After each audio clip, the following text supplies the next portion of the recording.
The mahogany boardroom table gleamed under the morning light, reflecting years of family legacy and power.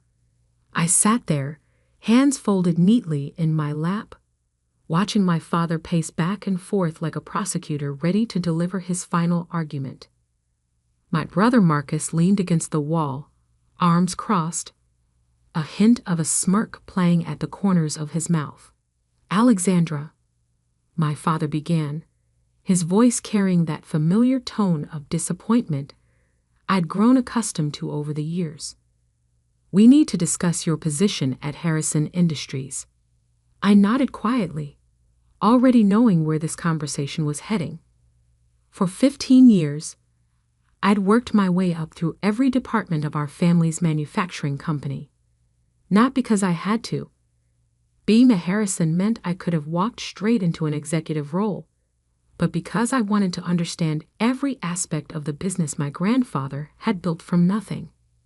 "The board meeting yesterday," he continued, running a hand through his silver hair. "That was the final straw."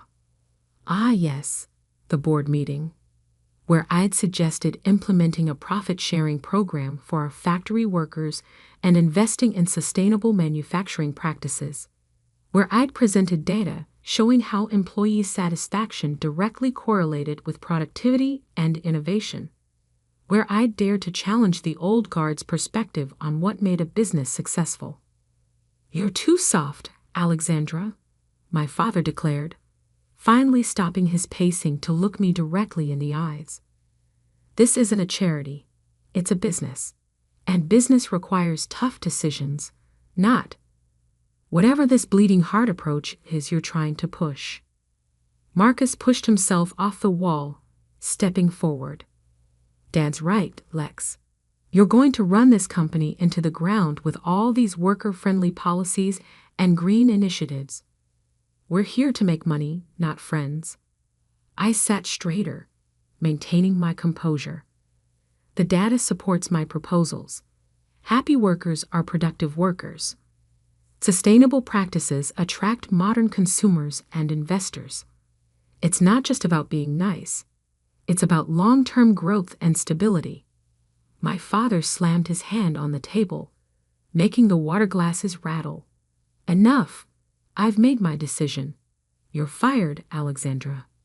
Come back when you learn what it really takes to run a business, when you develop some backbone." The words hung in the air like smoke, acrid and suffocating. I should have felt devastated, should have argued, pleaded, fought back. Instead, I felt something else entirely: relief. What they didn't know, what none of them had bothered to discover, was that I'd been preparing for this moment for years. While they were busy dismissing my ideas as soft and naive, I'd been building something of my own, something that would change everything. I stood up slowly, smoothing my charcoal gray skirt. "I understand," I said calmly. "I'll have my office cleared by end of day." My father's brow furrowed, clearly thrown by my lack of resistance. "That's it? No argument?" "No argument," I confirmed, picking up my leather portfolio. "You've made yourself clear." Marcus laughed, the sound sharp and mocking. "See, Dad, too soft to even fight for her position. Maybe this will finally teach her how the real world works." I walked to the door, then paused, turning back one last time. "Thank you for the opportunity," I said quietly, "and good luck." They didn't understand the weight of those words. Not yet. But they would. As I packed my office that afternoon, carefully placing 15 years of memories into cardboard boxes, I thought about the journey that had led me here. About the nights I'd spent studying market trends while my colleagues partied. About the quiet investments I'd made, the connections I'd built, the foundation I'd laid while everyone assumed I was just playing at business. My assistant, Sarah, stood in the doorway, tears in her eyes.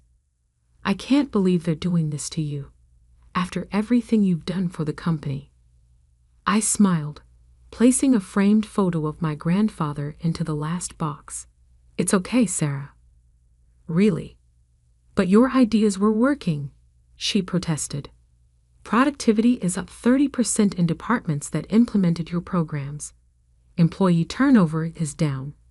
The sustainability initiative has attracted 3 major eco-conscious clients."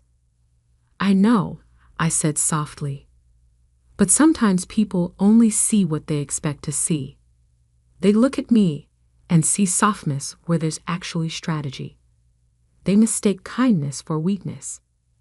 Sarah helped me carry the boxes to my car, her silence heady with unasked questions. As I loaded the last one into the trunk, she finally spoke. "What will you do now?" I closed the trunk, then turned to her with a calm smile. Now I'm going to show them what real business acumen looks like." That evening, as I sat in my home office overlooking the city lights, I opened my laptop and typed out a simple email. To Victor Morrison, subject: "Time to move." "Victor, the situation we discussed has developed as expected. I'm ready to proceed with Phase 1. Best, Alexander Harrison." Victor's response came within minutes. "Are you sure?" "Once we start, there's no going back." I didn't hesitate. "I'm sure." "Let's begin." What my father and brother didn't know was that 3 years ago, I'd started quietly building a competing company. Nova Manufacturing had begun as a small operation, but through careful planning and strategic acquisitions, we'd grown into a formidable force in the industry. I'd used a different name, operated through holding companies, kept my involvement completely hidden. While they were busy mocking my soft approach to business, I'd been revolutionizing manufacturing processes, implementing the very programs they'd rejected at Harrison Industries. And it was working. Nova's productivity rates were industry-leading. Our employee satisfaction scores were off the charts. Our sustainable practices had attracted major contracts and positive press. Most importantly, we were profitable. Very profitable. I opened my safe and pulled out a thick folder, documentation of every misstep Harrison Industries had made over the past decade. Every cut corner, every ignored safety regulation, every instance of creative accounting. Not because I wanted revenge, but because I believed in doing business the right way. And sometimes, the right way required cleaning house. My phone buzzed. A text from Marcus. "Hope you learned your lesson, sis. Business isn't for the weak." I set the phone down without responding. Let him think he'd won. Let them all think that. Because in 3 months, when our first major move became public, they'd learn exactly who they'd underestimated. The next morning, I walked into Nova Manufacturing's headquarters through a private entrance. My office, taking up the top floor of a renovated industrial building, was everything my father would hate. Open concept, filled with natural light, walls covered in sustainability awards and employee recognition programs. Maria, my chief operating officer, waited for me with a stack of reports. "Everything's ready," she said. "The numbers look even better than projected." I took the reports, scanning the figures that confirmed what I already knew. We were positioned perfectly for what came next. "How are you feeling?" Maria asked, studying my face. It couldn't have been easy, being fired from your family's company. I looked up, meeting her concerned gaze. Actually, it was exactly what needed to happen. They think they're teaching me a lesson about being tough in business. But they're about to learn that true strength isn't about being harsh or cruel. It's about building something sustainable, something that matters. "And now," she prompted. "Now," I said, turning to the wall of windows overlooking the city, "we show them exactly what soft leadership can accomplish." That afternoon, I called a company-wide meeting. 300 employees gathered in our main conference space, not seated in rows like at Harrison Industries, but in collaborative groups around tables. These were people who had chosen to work here, who believed in our vision of what manufacturing could be. As some of you may have heard, I began, standing at the front of the room. Harrison Industries has recently made some leadership changes. This creates an opportunity for us. Over the next 3 months, we're going to demonstrate that profitability and responsibility aren't mutually exclusive. That treating people well isn't weakness. It's the strongest business strategy there is. The room erupted in applause. These people knew what we were building here. They believed in it because they lived it every day. After the meeting, I sat alone in my office, looking at an old photo of my grandfather. He built Harrison Industries from nothing, driven by a vision of creating something meaningful. Somewhere along the way, that vision had been lost, replaced by an obsession with short-term profits and power plays. My phone buzzed again. Another text from my father. The board approved your termination unanimously. Remember this lesson. I smiled, thinking about the lessons that were coming, because while they were busy congratulating themselves on their toughness, I was about to show them what real business innovation looked like. And it would start tomorrow, with phase 1 of a plan 3 years in the making. A plan that would reshape not just Harrison Industries, but the entire industry. They thought they'd fired a soft, naive dreamer. They were about to meet a strategist who'd been playing chess while they were playing checkers. The game was finally beginning. Phase 1 began on a Tuesday morning, exactly 1 week after I'd walked out of Harrison Industries. I sat in my office at Nova Manufacturing, watching the financial news ticker scroll across my screen. Right on schedule, at 9:30 a.m., the announcement hit. Nova Manufacturing acquires Sterling Solutions, creating industry's first fully integrated sustainable supply chain. The acquisition had been in the works for months. Sterling Solutions was Harrison Industries' biggest supplier, providing nearly 60% of their raw materials. My father had always dismissed them as just another vendor. He never bothered to build a relationship with their leadership, never saw the strategic value in their position. I had. My phone started buzzing immediately. First, a message from Maria. It's done. Sterling's board just signed the final papers. We own controlling interest.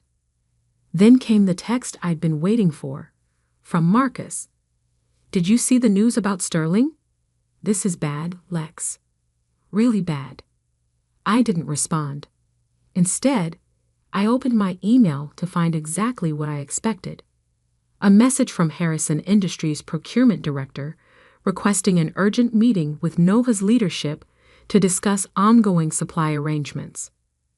They had no idea I was that leadership. By noon, the industry was buzzing.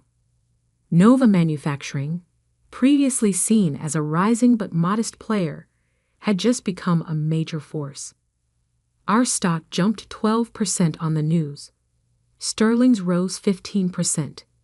Harrison Industries dropped 8%. I picked up my phone and dialed Victor Morrison, my mentor and the one person who'd believed in my vision from the start. The dominoes are falling, he said when he answered. Your father just called me in a panic, asking if I'd consider emergency investment in Harrison. Apparently, their other suppliers are already raising prices, sensing blood in the water.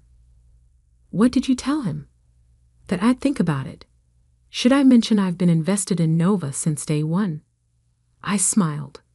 Not yet. Let's see how Phase 2 plays out first. Phase 2 began the following week. While Harrison Industries scrambled to secure new supply lines and manage their dropping stock price, we launched our masterstroke. Nova announced a revolutionary profit-sharing program for all employees, combined with industry-leading sustainability initiatives. It was everything I'd tried to implement at Harrison Industries, but on a grander scale. The press ate it up. Manufacturing's new model. Nova shows how business can be both profitable and responsible. Read one headline. The future of industry. Nova's revolutionary approach attracts top talent and investors, declared another. The day after the announcement, 3 of Harrison's top engineers submitted their resignations. By the end of the week, that number had grown to 12, all headed to Nova. That's when my father finally called. Alexandra. His voice was strained, lacking its usual authoritative tone. We need to talk. About what? You know damn well about what. This company you're working for, Nova. They're systematically destroying us. I need you to use your connections there. Help us negotiate a reasonable supply agreement with Sterling. I let the silence stretch for a moment. I thought I was too soft for business, Dad. Too naive to understand how things really work. Alexandra, please. This isn't about that. This is about family. No, I said quietly. This is about consequences. About learning that treating people well isn't weakness. That sustainable business isn't just about next quarter's profits. What are you saying? I'm saying that in about an hour, Nova Manufacturing will announce its next acquisition. You might want to prepare the board. I hung up before he could respond. Then I opened my laptop and sent the email I'd been preparing for 3 years. 2. Harrison Industries Board of Directors subject. Acquisition offer. Distinguished board members. Nova Manufacturing hereby offers to acquire Harrison Industries at $42 per share, a 40% premium over current market value. Given recent market developments and supply chain challenges, we believe this represents a generous valuation. I signed it with my full name. Alexandra Harrison, CEO and founder, Nova Manufacturing. The response was nuclear. My phone exploded with messages. From board members, from industry contacts, from employees past and present. But the one that mattered most came from Marcus. It was you. All along, it was you. I texted back a single word. Yes. Within an hour, I was walking into Harrison Industries' boardroom. The same room where, just weeks ago, I'd been fired for being too soft. Now I entered as a conqueror, though that's not how I saw it.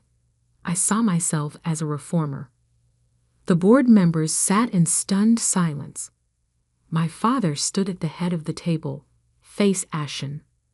Marcus slumped in his chair, looking like someone had just explained that water was actually dry. Hello, everyone, I said calmly, setting my portfolio on the table. Shall we discuss terms?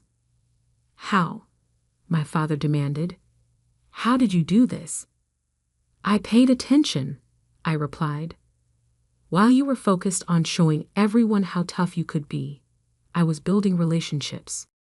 While you dismissed employee welfare as softness, I was creating a company people actually wanted to work for.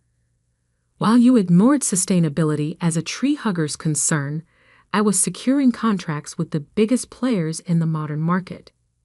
I opened my portfolio and began laying out documents. 3 years ago, when you shut down my proposal for employee profit sharing, I started Nova. Every time you dismissed one of my soft ideas, I implemented it there instead. And guess what? It worked. Not just worked, it thrived. The board members were already flipping through the acquisition proposal, their expressions shifting from shock to grudging admiration as they saw the numbers. Your choice is simple, I continued. Accept the offer, and we'll create something remarkable, a company that leads the industry not just in profits, but in innovation and responsibility. Refuse, and watch as your supply costs continue to rise, your talent continues to leave, and your market share continues to shrink. Marcus spoke up, his voice hollow. You planned this? All of it? No, I corrected him. I simply built something better. The fact that it's now in position to acquire Harrison Industries is just poetic justice. My father sank into his chair, looking suddenly old. Why didn't you tell us? Why the secrecy? Would you have listened? I asked quietly. Or would you have dismissed it as another one of my soft ideas? The silence was answer enough. 1 week later, the acquisition was approved. The press called it the industry's biggest shakeup in decades. The market responded enthusiastically, with both companies' stocks rising on the news. But the real victory came in the details. Every policy I'd once been mocked for suggesting would now be implemented across the entire organization. On the day the deal closed, I sat in my father's old office, my office now, looking at my grandfather's portrait on the wall. The door opened, and my father walked in. I've been doing a lot of thinking, he said, looking older and humbler than I'd ever seen him, about strength and what it really means. I waited. You showed me that I was wrong, he continued. That real strength isn't about being tough or harsh. It's about having the vision to see what others don't, and the patience to build it right. It's about balance, I said softly. Being firm enough to make hard decisions, but human enough to make the right ones. He nodded slowly. You're a better business leader than I ever was, than I ever could be. That's not true, I replied. You built something great. You just forgot why you built it. But now we have a chance to remember, and to make it even better. The next morning, I called my first company-wide meeting as CEO of the merged organizations. Thousands of employees, from both Harrison and Nova, gathered in our main auditorium and via video link. Some of you know me as the soft executive who got fired, I began. Others know me as the founder of Nova. Today, I want you to know me as someone who believes that true business success comes not from being the toughest, but from being the wisest. Not from demanding respect, but from earning it. I laid out our vision: sustainable practices, fair wages, profit sharing, innovative technologies. But more than that, I laid out a new way of thinking about business itself. They called me soft. I said, because I believed in treating people well. They called me naive, because I thought business could be both profitable and responsible. Today, we're one of the industry's most successful companies precisely because of those beliefs. The applause was deafening. Later that evening, as I prepared to leave the office, I found Marcus waiting by my door. I've been offered a position at our West Coast division, he said. I'm not sure I deserve it. Everyone deserves a chance to learn and grow, I replied, even those who once called others soft. He smiled slightly. Will you teach me how to lead the right way? Of course, I said. That's what family does. As I drove home that night, I thought about the journey, about being underestimated and dismissed, about being called soft in a world that worshipped tough. I thought about how true strength often comes disguised as softness, and how the quietest plans sometimes carry the most power. 3 years ago, they fired me for being too soft. Today, that softness had revolutionized an industry. Sometimes the best revenge isn't about getting even. It's about getting it right. And as I looked at the city skyline, at the buildings where thousands of people would come to work tomorrow in a company that valued them, I knew that this was just the beginning. Because soft doesn't mean weak. Sometimes it means being strong enough to change the world.